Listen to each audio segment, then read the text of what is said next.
Hello दोस्तों, edu the vision में आपका स्वागत है। आज फिर से देखते हैं हिंदी का कल से आगे देखेंगे।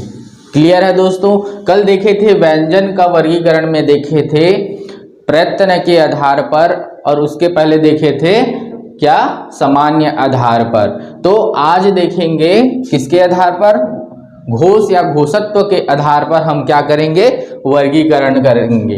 क्लियर है दोस्तों। तो चलिए आज देखते हैं घोष के आधार पर या घोषत्व के आधार पर वर्गीकरण देखेंगे। तो यह दो प्रकार का होगा। क्या क्या होगा,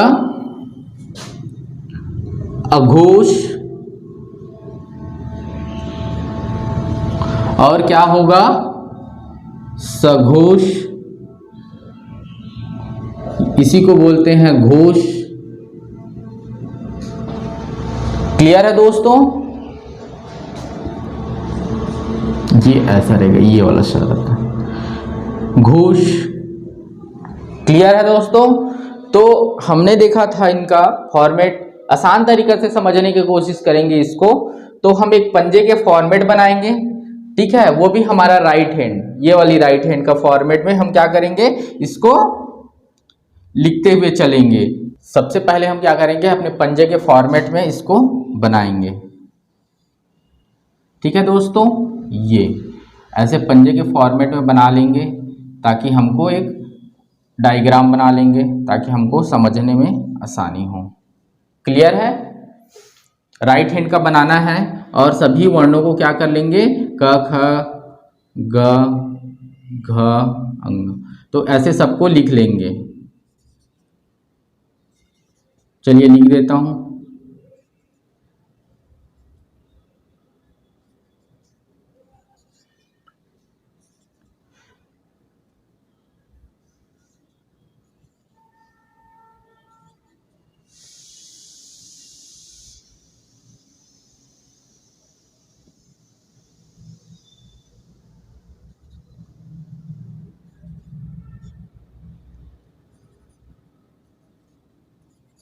क्लियर है दोस्तों।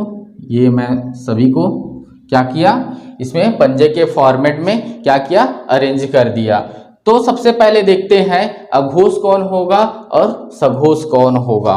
ठीक है, अघोष कौन सा होगा, सघोष कौन सा होगा। जो हमारा स्पर्श व्यंजन होंगे, क्या होगा, हमारा जो स्पर्श व्यंजन होगा, जो हमारे जो पंजे के फॉर्मेट में सेट किए हैं। तो पहला क वर्ग, जो क वाला वर्ग है, ठीक है, क वर्ग, च वर्ग, ट वर्ग, त वर्ग, ऐसे लाइन में सभी पंजे के में अरेंज कर देंगे। तो सबसे पहला हमारा अंगूठा और जो हमारा सेकेंड वाला उंगली जिस वर्ण में आएगा, जो वर्ण में आएंगे वो क्या होगा, क्या होगा, अघोष होगा। क्या होगा, ये अघोष होगा। और तीनों उंगली जो आएंगे, जो वर्ण आएंगे इसमें, वो क्या होगा, सघोष होगा, सघोष या घोष। क्लियर है दोस्तों। ये वाला और ये पार्ट ये इनका है। क्लियर है। तो सबसे पहले अघोष को देखेंगे तो अघोष होता क्या है। ठीक है, अघोष को देखेंगे तो क्या होगा, जिन ध्वनियों का उच्चारण, ठीक है, जिन ध्वनियों का उच्चारण के बीच में जो क्या होता है, वायु का घर्षण नहीं होता, वायु का घर्षण नहीं होता। बिना घर्षण के हम क्या करते हैं, उच्चारित करते हैं या उच्चारण करते हैं। तो ये वो सभी किस में आएंगे, अघोष में आएगा। क्लियर है दोस्तों, किस में आएगा, अघोष में आएगा। तो अघोष समझ लिए तो सघोष भी समझ जाओगे। तो इसमें क्या होगा, इसमें क्या हो रहा है, वायु क्या हो रहा है, घर्षण नहीं हो रहा है, उच्चारण कर रहे हैं। तो क्या सघोष में आ जाएगा, सघोष को ही घोष बोलते हैं। उनमें क्या हो जाएगा, जब उच्चारण करेंगे वर्ण का तो क्या होगा, घर्षण के साथ उसको उच्चारित करते हैं। क्या करते हैं, घर्षण के साथ उसका उच्चारण स्थान होता है या उच्चारित करते हैं हम लोग, जैसे प्रोनाउंसिएशन करते हैं। ठीक है, तो उसके क्या क्या होता है, घर्षण के साथ में हमको उच्चारित कर पाते हैं, इसलिए सघोष में आएगा। क्लियर है दोस्तों। और देखिए यहाँ पे और बताया था मैंने आपको कि हमारा जो क्या होगा, हमारा जो उष्म व्यंजन था, उष्म व्यंजन में कौन सा, स षटकोण वाला सा और सरोता वाला सा और सलजम वाला सा, तीनों किस में आएगा? अघोष में आता है। और जो हमारा अंतस्थ व्यंजन होगा, अंतस्थ व्यंजन में, अंतस्थ व्यंजन कौन कौन सा?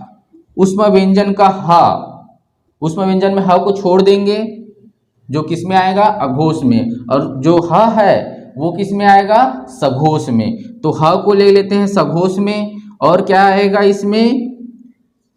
अंतस्थ व्यंजन य, र, ल और व, ये सभी किस में आएगा? किस में आएगा?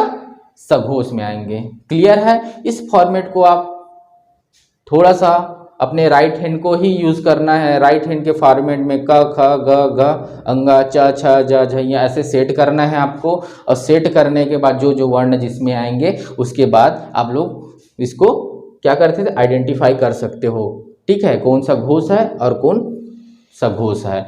तो घोष की संख्या कितनी होती है दोस्तों? घोष की संख्या हो जाएगी, ये सभी को लेंगे और इसको लेंगे तो इनकी संख्या हो जाती है 13। कितनी हो जाएगी? 13। क्लियर है इतना? और सेकंड देखेंगे तो सघोष की संख्या कितनी हो जाएगी? कितनी हो जाएगी दोस्तों? तो इनकी संख्या हो जाएगी 20। काउंट करेंगे तो 5, 10, 15 और ये क्या हो गया? ये 5, तो क्या हो गया? इसकी संख्या क्या हो जाएगी? 20 हो जाएगी। और याद रखिएगा आप लोग कि सभी स्वर ये तो व्यंजन है, सभी स्वर जो 11 होते हैं वो भी किस में आता है? सघोष में आता है। और घोष, सघोष या घोष में आता है, दोनों एक ही होता है। ठीक है, सघोष में आएंगे।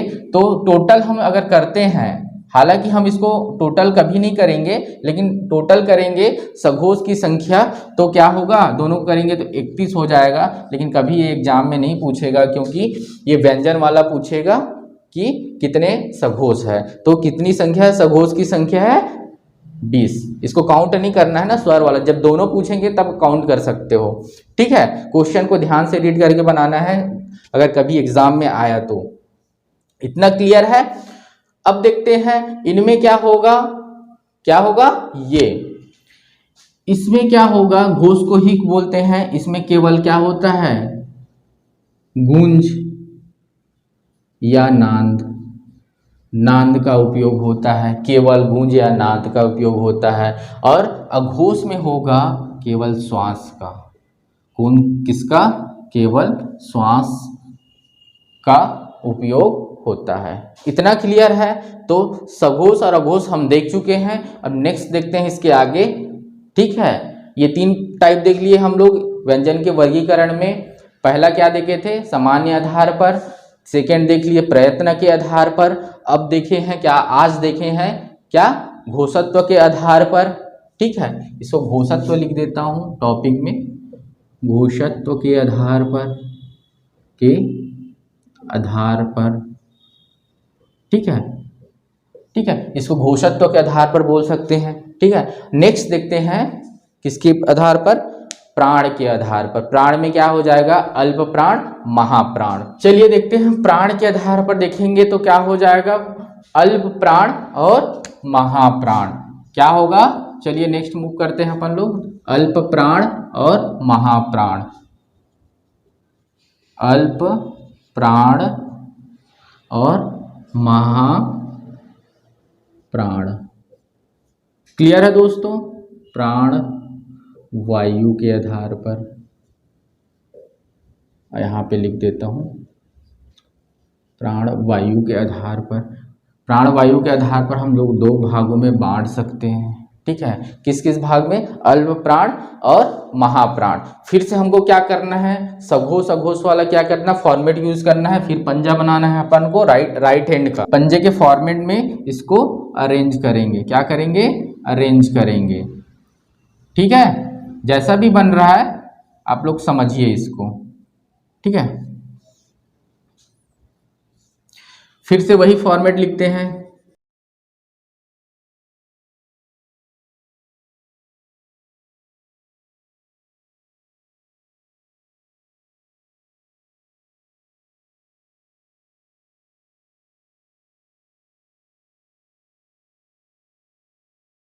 ठीक है दोस्तों, अब देखिए अल्प प्राण महाप्राण को समझने सेम यूज कर रहे हैं, सेम टेक्निक यूज कर रहे हैं, हमको समझने में क्या होगा, आसानी होगा। इसको एक बार समझ जाएंगे आपको इजीली लगेगा, ज़्यादा टाइम नहीं लगता है इसको बनाने के लिए। जब आपको 25 आपको स्पर्श व्यंजन याद है तो आपको क्या करना पड़ेगा, दिमाग में ही आप क्या कर सकते हैं, उसको आइडेंटिफाई कर सकते हो। तो देखते हैं कि अल्प प्राण महाप्राण कौन सा होगा।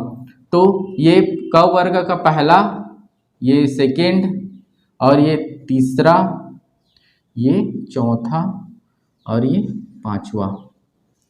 ठीक है, इतना याद है आप लोग को। तो अल्प प्राण कौन सा होगा, राइट हैंड में देखेंगे तो क वर्ग का कौन कौन सा, क वर्ग का पहला वर्ण, क वर्ग का तीसरा वर्ण और क वर्ग का पांचवा वर्ण। कौन कौन सा अल्प प्राण होगा, ये अल्प प्राण होगा, अल्प लिख देता हूं, और ये तीसरा वर्ण अल्प प्राण होगा, ये वाला पार्ट, ये और ये लास्ट, ये क्या होगा, अल्प प्राण में आएंगे। जितने इसमें आएगा, ठीक है, लास्ट वाला उंगली में आएगा जितने वर्ण आएगा वो अल्प प्राण होगा, तीसरा वाले में आएगा वो भी अल्प प्राण होगा, और फर्स्ट में आएगा वो भी अल्प प्राण होगा। क्लियर है दोस्तों, समझिए। ठीक है, अल्प प्राण होगा। अब यहां पे देखते हैं, घोष अघोष में देखे थे, घोष अघोष में क्या देखे थे हम लोग कि यहाँ पे जो हमारा उष्म व्यंजन था वो किस में आता था, अघोष में आता था, यहाँ पे लिखते थे। अब क्या करना है, हमको अंतस्थ व्यंजन को यहाँ लिखना है और उष्म व्यंजन को यहाँ लिखना है। तो अंतस्थ व्यंजन हमारा क्या क्या था, क्या था, य र ल और व, य र ल और व, और यहाँ पे आ जाएगा हमारा उष्म व्यंजन। कौन सा आ जाएगा, सभी उष्म व्यंजन कंप्लीट आपको भी साथ में लेना है। तो श, स, श और ये ह सभी किस में आ जाएगा, ये सभी कहाँ आ जाएगा, महाप्राण में। ठीक है, ये सभी किस में आएगा, महाप्राण में। हमने बोला कि क्या बोला कि फर्स्ट क वर्ग का फर्स्ट वर्ण और थर्ड वर्ण और फिफ्थ वर्ण क्या होगा, अल्प प्राण होगा। और जो बचेगा, जो सेकेंड और कौन सा, फोर्थ, दूसरा और चौथा, कौन सा, दूसरा वर्ण और ये चौथा वर्ण, ठीक है, क्या होगा, महाप्राण होगा। सेम यहाँ पे च वर्ग में वही अप्लाई होगा, पहला तीसरा पांचवा अल्प प्राण। ट वर्ग में क्या होगा, पहला तीसरा पांचवा अल्प प्राण। ठीक है, त वर्ग में भी वही कंडीशन अप्लाई होगा और प वर्ग में भी वही कंडीशन अप्लाई होगा। ठीक है, और महाप्राण के लिए क्या अप्लाई होगा, क वर्ग का कौन सा, सेकेंड मतलब दूसरा वर्ण, जैसे कि ख, और यहाँ पे चौथा वर्ण कौन सा है, घ। यहाँ पे लिख देता हूं महाप्राण। महाप्राण कौन सा होगा, ये वर्ण, और महा यहाँ पे लिख देता हूं और ये रो लगा देता हूं। तो ये वर्ण क्या होंगे, इसमें जो जो वर्ण आएंगे वो महाप्राण होगा, चौथा में आएगा वो भी महाप्राण होंगे सभी। और हमारा जो अल्प प्राण होगा, अल्प प्राण कौन सा, हमारा अंतस्थ व्यंजन, वो सभी क्या होगा, अल्प प्राण होगा। और महाप्राण कौन सा होगा, कौन सा होगा जी, उष्म व्यंजन। ठीक है, अब समझिए अल्प प्राण क्या है। अल्प प्राण है, इसमें क्या लगता है हमको, क्या लगेगा, बोलेंगे तो श्वास कम लगती है और वायु क्या है, प्राण वायु कम लगती है, ऐसे बोल सकते हैं। ठीक है, इसमें बोलने में क्या होता है, कम श्वास की जरूरत होती है, बोल सकते हैं अपने शब्दों में, या फिर कम प्राणवायु की जरूरत होती है या कम समय लगता है, ये बोल सकते हैं। और इसमें क्या हो सकता है, और क्या बोल सकते हैं, इसमें क्या होता है, तंत्रिका झंकृत नहीं होता, झनझनाने वाला वो है, वो यहाँ नहीं होता। यहाँ पे तंत्रिका अल्प प्राण में क्या होता है, तंत्रिका झंकृत नहीं होती है। क्लियर है दोस्तों, और महाप्राण की बात करें, महाप्राण की बात करें तो इसमें क्या होता है, ठीक है, अधिक श्वास की आवश्यकता होती है, ठीक है, अधिक प्राणवायु की आवश्यकता होती है और यहाँ पे तंत्रिका झंकृत होती है। शॉर्ट में लिख देता हूं, अधिक प्राणवायु, ठीक है, और सेकेंड लिख देता हूं तंत्रिका झंकृत होती है, ठीक है, क्लियर है। तो समझ लिए यहाँ पे प्राणवायु के आधार पर हम डिवाइड किए तो दो भाग में हुआ, अल्प प्राण महाप्राण, ठीक है, इसमें कम श्वास की आवश्यकता होती है, इसमें अधिक होती है, इसमें तंत्रिका झंकृत नहीं होती, इसमें और महाप्राण में तंत्रिका झंकृत होती है, ठीक है। और देखिए पंजे के फॉर्मेट में देखे हैं तो क वाला पहला, तीसरा, पांचवा क्या हो जाएगा, यहां देखो अल्प प्राण में क्या हो जाएगा, अल्प प्राण में पहला, क वर्ग का पहला, तीसरा, ऐसे लिख देता हूं, पहला तीसरा, पहला तीसरा और पांचवा। महाप्राण में हो जाएगा, महाप्राण में हो जाएगा कौन सा, दूसरा और चौथा। क्लियर है दोस्तों, इतना क्लियर हो गया तो आसानी से आप काउंट कर सकते हो कितने वर्ण क्या है, अल्प प्राण है, कितने महाप्राण है, ठीक है। अब नेक्स्ट देखते हैं विशिष्ट वर्ण। विशिष्ट वर्ण के बाद देखेंगे कि हमारा व्यंजन का उच्चारण स्थान कितने जगहों से होता है, कंप्लीट देखेंगे सभी वर्णों का, ठीक है। इसको मिटा देता हूं, चलिए देखते हैं। विशिष्ट वर्ण के आधार पर करेंगे तो क्या होगा, विशिष्ट वर्ण के आधार पर, तो विशिष्ट वर्ण के आधार पर वर्गीकरण करेंगे तो विशिष्ट वर्ण में कौन सा आता है, विशिष्ट वर्ण में आएगा द्विगुण व्यंजन, विशिष्ट वर्ण में आएगा द्विगुण व्यंजन। तो द्विगुण व्यंजन क्या है, जो ड के नीचे एक बिंदी लगी रहती है, हम लोग देखे हैं ना, और ढ के नीचे जो बिंदी रहती है इसको क्या बोलेंगे, द्विगुण व्यंजन बोलेंगे, ठीक है। इसकी खासियत देखते हैं, क्या क्या इसके गुण है, क्या क्या विशेषता है और क्या क्या इसको बोला जाता है। तो सबसे पहले देखेंगे इसमें जो दो बिंदु दिख रहा है इसको हम बोलते हैं ताड़नजात बिंदु।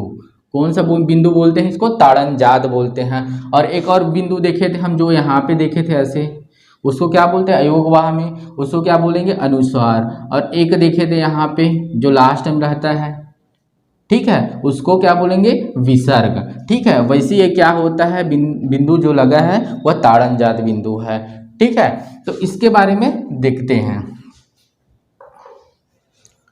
ठीक है। तो सबसे पहले समझिए कि यहाँ पे होता क्या है, कोई भी वर्ण है, व्यंजन है, तो व्यंजन को हम क्या करते हैं, स्वर की सहायता से बोलते हैं, ठीक है। बिना स्वर के सहायता से हम व्यंजन को नहीं कंप्लीट पूरी तरह से नहीं बोल पाएंगे, ठीक है। अगर हम कोई भी व्यंजन है, जैसे क लिख रहा हूँ, क को अगर मैं तोड़ूंगा तो क्या होगा, क को तोड़ूंगा तो यहाँ नीचे हलंत लगता है, ठीक है, प्लस इसमें क्या लगा रहता है, अ इसमें जुड़ा रहता है, तब कंप्लीट बनता है कोई भी व्यंजन, जो बनता है क बनेगा, जिसको हम आधा क भी बोलते हैं समझने के लिए।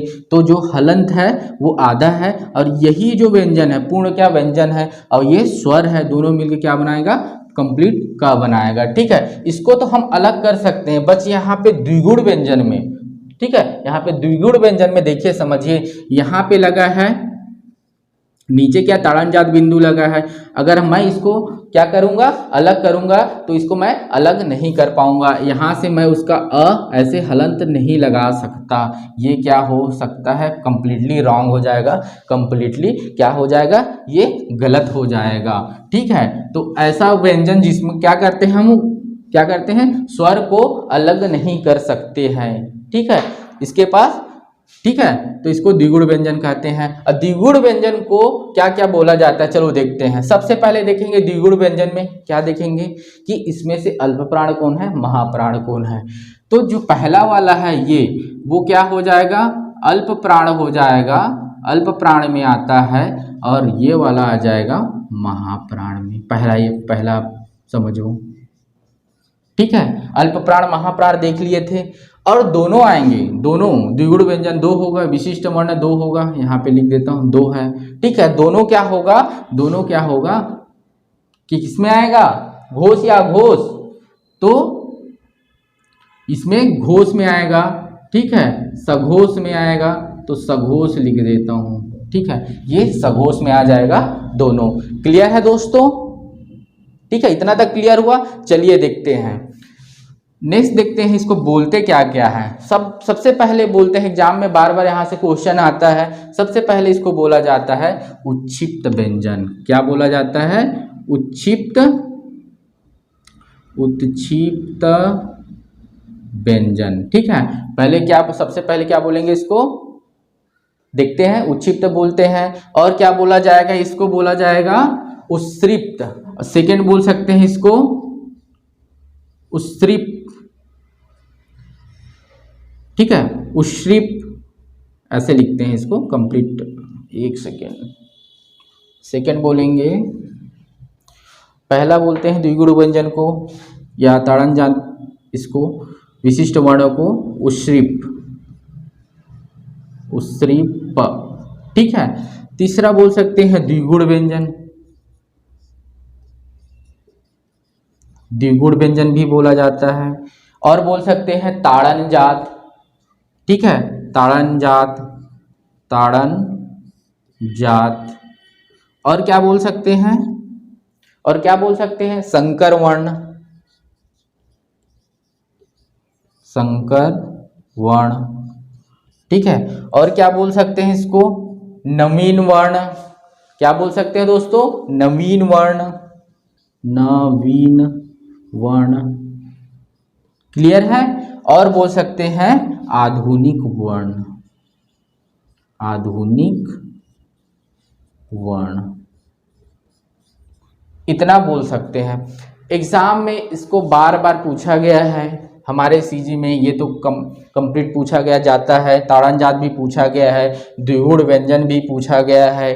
ठीक है, संकर वर्ण भी पूछा गया है। यह क्वेश्चन बार बार पूछा गया है। और हमारे आसपास के स्टेट के एग्जाम थे, जैसे एमपी हो गया, यूपी, बिहार हो गया, झारखंड हो गया, इनमें यह क्वेश्चन बार बार पूछा गया है। संभवतः आगे पूछने की चांसेस है। ठीक है, तो आप इसको याद रखिएगा कि क्या क्या द्विगुण का खासियत है, द्विगुण व्यंजन को क्या क्या बोला जाता है या विशिष्ट वर्ण को क्या क्या बोला जाता है। क्लियर है दोस्तों? ठीक है, चलिए और देखते हैं हम लोग। यहां पे देख लेते हैं, ह के बारे में देख लेते हैं। ह एक वर्ड है, ह वर्ण है, इसकी खासियत देखते हैं। ह को क्या क्या बोला जाता है। ठीक है, ह को क्या क्या बोला जाता है। तो ह को क्या क्या बोला जाएगा, यहाँ पे लिखता हूं ह। ये जो ह है इसको क्या बोला जाएगा, क्या क्या बोलते हैं। ह के बारे में हम जान लेते हैं कि ह को और क्या क्या बोला जाता है। जैसे कि ह को, ह किस में आता है, ह क्या है जी, स ह ऊष्म व्यंजन है। ठीक है, तो ये किस में उच्चारण स्थान क्या हो जाएगा, अल्प प्राण है कि महाप्राण है कि क्या है, ये आप लोग को पता है। ठीक है, तो ये किस में आ जाएगा, ह जो है वो महाप्राण में आएगा, महाप्राण। पहला चीज तो ये, इसके खासियत देखिए पूछा गया एग्जाम में। ठीक है, और क्या बोल सकते हैं, सघोष या घोष में आएगा।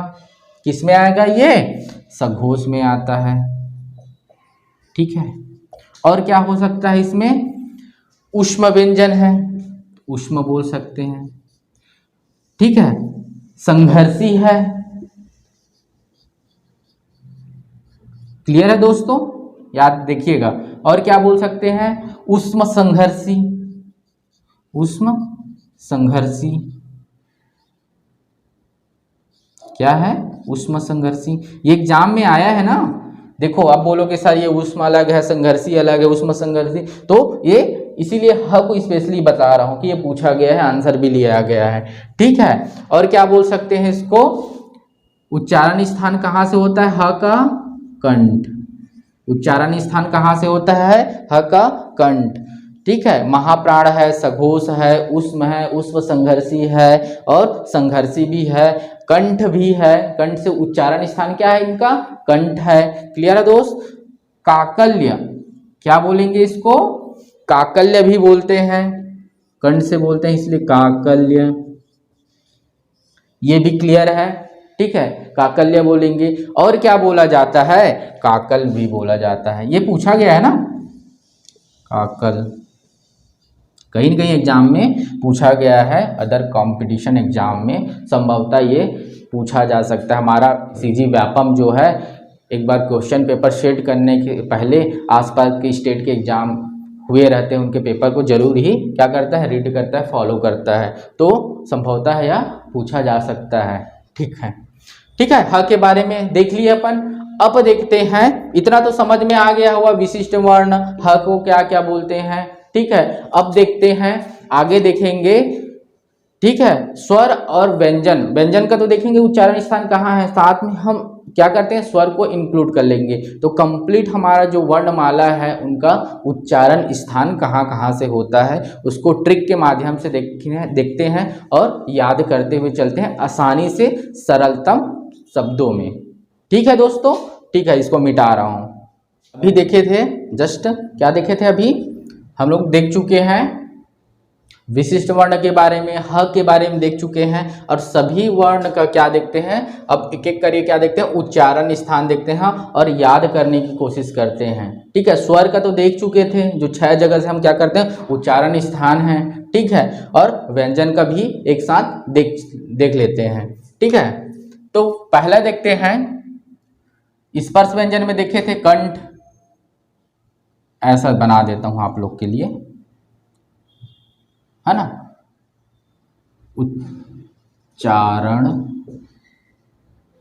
स्थान कितने जगहों से होता है हम लोग काउंट कर लेंगे। ठीक है, तो पहला देखते हैं कंठ, क्या देखते हैं, कंठ से किसका किसका उच्चारण स्थान होता है, कंठ से स्वर का देखेंगे, स्वर का, स्वर में क्या क्या देखे थे, कतामुदंत तो देखे थे, तो क से क्या देखेंगे, क का स्वर में देखेंगे तो अ और आ, इनका उच्चारण स्थान था। ठीक है, और क्या था, क वर्ग, यहाँ पे क वर्ग, और क्या था उच्चारण स्थान, और किसको कंठ से बोलते हैं, ह, जस्ट अभी बताया हूं मैं ह के बारे में, ह, और विसर्ग वाला अयोगवाह में। ठीक है, आहा, ये क्या है, किसे बोलते हैं, कंठ से उच्चारण स्थान है। तो अयोगवाह में देखे थे हम, इसके बारे में थोड़ा सा देख लेते हैं कि सब के बारे में देख चुके हैं। तो अह को बोलेंगे पार्श्व बिंदु वाला वर्ण, कि क्या, कौन सा बिंदु वाला, पार्श्व बिंदु वाला वर्ण। ठीक है, वाला वर्ण क्यों बोलते हैं पार्श्व बिंदु, क्योंकि कभी भी लगता है विसर्ग यहाँ बिंदु किसमें लगती है, लास्ट में लगती है, तो पार्श्व बिंदु वाला वर्ण बोलते हैं। ठीक है, नेक्स्ट देखते हैं तालु, तालु से उच्चारण स्थान देखते हैं, तालु, तो इसका शॉर्ट फॉर्म क्या हो जाएगा, देखो इसको याद करने के लिए मैं तरीका भी बताते जाता हूं आप लोग को। ठीक है, तो अकह क्या बोलेंगे, अकह, अकह क्या होगा, इसका शॉर्ट फॉर्म क्या हो जाएगा, अकह। अकह से याद रखना है कि कौन कौन से स्थान से या क्या होता है, उच्चारण स्थान है। तो अ से होगा अ और आ, क से पूरा कंप्लीट क वर्ग, और ह से क्या होगा, ह और विसर्ग वाला ह, अह। तो ध्वनि क्या निकल रहा है, ह की ध्वनि निकलती है जब विसर्ग को हम अयोगवाह वर्ण जो विसर्ग वाला आता है उसको उच्चारण करते हैं। तो क्लियर है, कौन सा आएगा, फिर से देखते हैं, अकह। ठीक है, नेक्स्ट देखते हैं तालु से, तालु से किसका किसका उच्चारण स्थान होता है, तो तालु से सबसे पहले स्वर में देखेंगे, तो बता चुका हूं प्रीवियस क्लासेस में, फिर भी यहाँ पे ई और बड़ी, ये हो गया। और यहाँ पे व्यंजन पे जाएंगे तो क्या देखेंगे, कौन सा वर्ग, च वर्ग, च वर्ग। दोस्तों याद रखिएगा, ध्यान से देखिए कि, ठीक है, ध्यान से देखिए और याद करने की कोशिश कीजिए। और क्या होगा, स और य। ठीक है, इतने वर्ण को हम तालु से बोलेंगे। ठीक है, तालु से बोलते हैं। चलिए याद करने की कोशिश करते हैं इसको। तो क्या हो जाएगा इसका शॉर्ट फॉर्म बनाएंगे तो क्या हो जाएगा, क्या हो जाएगा, etch yes, etch yes, etch और य सा, ये याद कर लीजिए, आपको भूलने की कभी नहीं भूल पाएंगे आप, ठीक है। क्या हो जाएगा, इच यस, ई से दोनों ई, च से च वर्ग, और य और स, य और स किससे बोलेंगे, तालु से। क्लियर है। नेक्स्ट देखते हैं क्या बच गया। सबसे पहले मैं कतामु दंतो वाला फॉर्म बताया था, स्पर्श वाला, वो याद तो रखना ही पड़ेगा, तो सिंपल से आ जाएगा। कंठ तालु क्या है, मुंह से मूर्धा, कतामु मूर्धा, मूर्धा। देखो कोरिलेट कहां से कहां हो रहा है, आपको इसको याद रखना पड़ेगा। कतामु दंतों को मेन ट्रिक है, उसी से सभी बना है। तो कतामु दंतों से हो गया मूर्धा, थर्ड वर्ग हो जाएगा यहाँ पे मूर्धा। तो मूर्धा से क्या बोलते हैं, स्वर में मैंने क्या बताया था, मूर्धा से क्या क्या बताया था आपको, ऋषिकरी, ऋषि बताया था ये वाला। और व्यंजन में जाएंगे तो ट वर्ग, कंप्लीट ट वर्ग आ जाएगा। और क्या हो जाएगा, स षटकोण का श किस में बताया था, ऊष्म व्यंजन से। और र क्या हो जाएगा, रा। अब चलो इसका बनाते हैं, क्या बन जाएगा इसका, ऋषि रट। क्या हो जाएगा, ऋषि रट, ऋषि रट। आपको याद रखना है ऋषि रट, इसके लिए याद रखना है ऋषि रट। क्लियर है दोस्तों। तो ऋषि से ऋषि आ गया, ठीक है। सी से वो स आ जाएगा षटकोण वाला, और र से र, और ट से पूरा ट वर्ग। कंप्लीट है दोस्तों। चलो नेक्स्ट देखते हैं। अब किससे देखेंगे, दंत से, ठीक है। मूर्धा हो गया, अब देखेंगे दंत। दंत से क्या क्या उच्चारण होता है, उच्चारण स्थान। तो दंत से हो जाएगा, स्वर में तो कोई दंत से बोला नहीं जाता, ठीक है। तो स्वर में दंत से उच्चारण स्थान नहीं होगा, इतना माइंड में सेट करना है आपको। माइंड में क्या करना है, सेट करना है। और क्या हो जाएगा, त वर्ग, इसके बाद पूरा कंप्लीट त वर्ग। क्या हो जाएगा दोस्तों, त वर्ग। क्लियर है। और क्या हो जाएगा, त वर्ग के बाद क्या आ जाएगा, क्या हो जाएगा दोस्तों, दंत से स्वर का तो उच्चारण नहीं होगा, त वर्ग का होगा। और क्या हो जाएगा, ल और स। ठीक है, याद करिए चलते, इसलिए स्लो बता रहा हूं इसको कि आसानी से हमको इसको समझ के याद कर सकते हैं, माइंड में सेट हो जाएगा। तो दंत से क्या हो जाएगा, स्वर का तो उच्चारण नहीं होता है, त वर्ग होगा और ल होगा और स होगा। तो क्या हो जाएगा इसको शॉर्ट पे, ल स त, लसत। क्या हो जाएगा, लसत। इसका क्या हो जाएगा, लसत। क्या हो जाएगा दोस्तों, लसत। अब क्या हो जाएगा, नेक्स्ट क्या हो जाएगा, ओष्ठ। ओष्ठ का उच्चारण स्थान क्या हो जाएगा, स्वर में जाइए तो ओष्ठ से सीधी बात है उ और बड़ी उ, उ और बड़ी उ, ये उच्चारण स्थान है। ठीक है, साफ लिख देता हूं, बड़ी उ ये हो गया।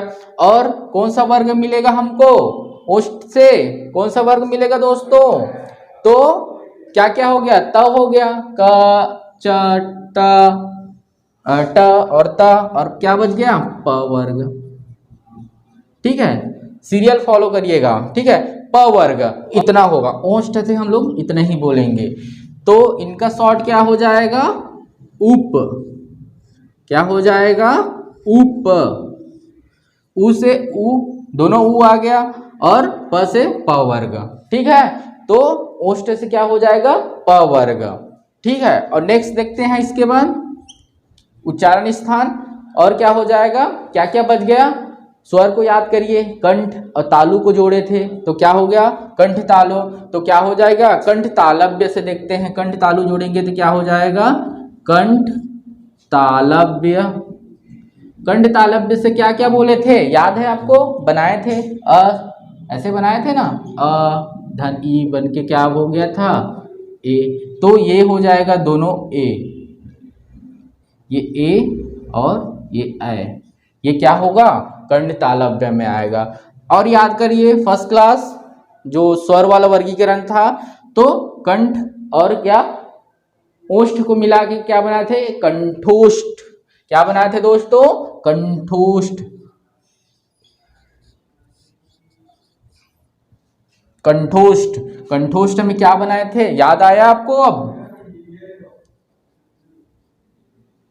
ओ और औ। ये याद है, इतना क्लियर हो गया। ठीक है, देखिए इसको आसानी से याद कर सकते हो, इतना के लिए ट्रिक है। ये हम बनाए थे क्योंकि कॉमन चीज है, कंठ और तालु को मिलाएंगे तो कंठतालव्य होगा, कंठ ओष्ठ को मिलाए कंठोष्ठ होगा। ठीक है, अब क्या हो जाएगा, नासिका। क्या हो जाएगा, नासिका या पंचमाक्षर। पंचमाक्षर याद है ना आपको, सभी वर्ग का लास्ट वर्ण, नासिका नाक से बोलते थे, तो वो सभी वर्ड क्या हो जाएगा, नासिका वाला। क्या क्या आ जाएगा, पहले का आ जाएगा अंगा, इया, और क्या क्या बचा था हमारे नासिका में, अड़ा, न और ये म, सभी इसको पंचमाक्षर बोलते हैं ना, तो सभी वर्ण नासिका वाला यहाँ आ जाएगा। और लास्ट में क्या होगा, यहाँ पे अयोगवाह से अम वाला आ जाएगा, ये अयोगवाह से अम वाला आ जाएगा। अम का उच्चारण होता है नासिका से ही हो रहा है, क्लियर है। अम का उच्चारण कहाँ से होता है, अयोगवाह से, अम तो नासिका से हो रहा है। ठीक है, और इसको शीर्ष बिंदु वाला क्या बोलते हैं, इसको शीर्ष बिंदु वाला, शीर्ष बिंदु वाला क्या बोलेंगे, वर्ण बोलते हैं, किसको, अम को। ठीक है, और अह को पार्श्व बिंदु वाला, उसका उच्चारण में ह आता है, और अम के उच्चारण में क्या होता है, म, ऐसे वाला म की उच्चारण क्या होती है, उच्चारण होती है। ठीक है, इतना क्लियर है दोस्तों आप लोग को। एक बार फिर से देख लेते हैं, और सभी जगह का स्थान देखेंगे तो 1 2 3 4 5 6 7 8, और क्या बच गया, और एक बच गया है, 9 जगह से उच्चारण होता है। ठीक है, 8 तो देख लिए, लास्ट क्या हो जाएगा, एक बच गया दंतोष्ठ। दंतोष्ठ, दंतोष्ठ मोस्ट इंपॉर्टेंट है, दंतोष्ठ। दंतोष्ठ में क्या आएगा दोस्तों, बताइए मेरे को, दंतोष्ठ में आ जाएगा व। क्या आ जाएगा, व बताया था ना आपको, नीचे लिप और दांत से क्या होता है, स्पर्श करते व का उच्चारण करते हैं, और ये दंतोष्ठ में आ जाएगा। व का उच्चारण कहाँ से होता है, दंतोष्ठ से होता है। तो हम सबको काउंट करेंगे तो ये 9 जगह से क्या है, उच्चारण स्थान क्या होता है, 9 जगह से होता है। कितनी जगह से इनका उच्चारण स्थान होता है, 9 जगहों से इनका उच्चारण स्थान है। ठीक है, क्लियर है। तो एक बार और रिवाइज कर लेते हैं। यहाँ पे कंठ से अ आ स्वर में क वर्ग ह और अह, तो इसको अकह बोलेंगे, अकह से याद रखेंगे। इचियस से याद रखेंगे, तालु से, तालु से क्या बोलते हैं, इचियस, तो ई और च वर्ग और य और स। ऋषि रट से याद करेंगे, मूर्धा, मूर्धा में क्या होगा, ऋषि, ट वर्ग, स और र। लसत से याद करेंगे कि स्वर क्या होता है, स्वर में कोई उच्चारण स्थान नहीं है स्वर का, दंत से। ठीक है, दंत से, दंत में स्वर का कोई उच्चारण स्थान नहीं है। और लसत से क्या करेंगे, हम याद रखेंगे कि कौन सा, त वर्ग, कौन सा वर्ग, त वर्ग, और ल और स का उच्चारण स्थान होता है। और उप से याद रखेंगे ओष्ठ। ठीक है, ओष्ठ, और क्या होता है, उ और प वर्ग। ठीक है, कंठ तालव्य से ए और ऐ, और कंठोष्ठ से ओ और औ, और नासिका से हमारा पंचमाक्षर। ठीक है, और अम अयोगवा से। ठीक है, और दंतोष्ठ से वा। तो आज के लिए बस इतना ही दोस्तों। ठीक है, और नेक्स्ट और क्लास कंटिन्यू रहेगी, और इसका एमसीक्यूज भी आएगा आप लोग के लिए। ठीक है, तो धन्यवाद। जय जोहार, जय छत्तीसगढ़, जय भारत।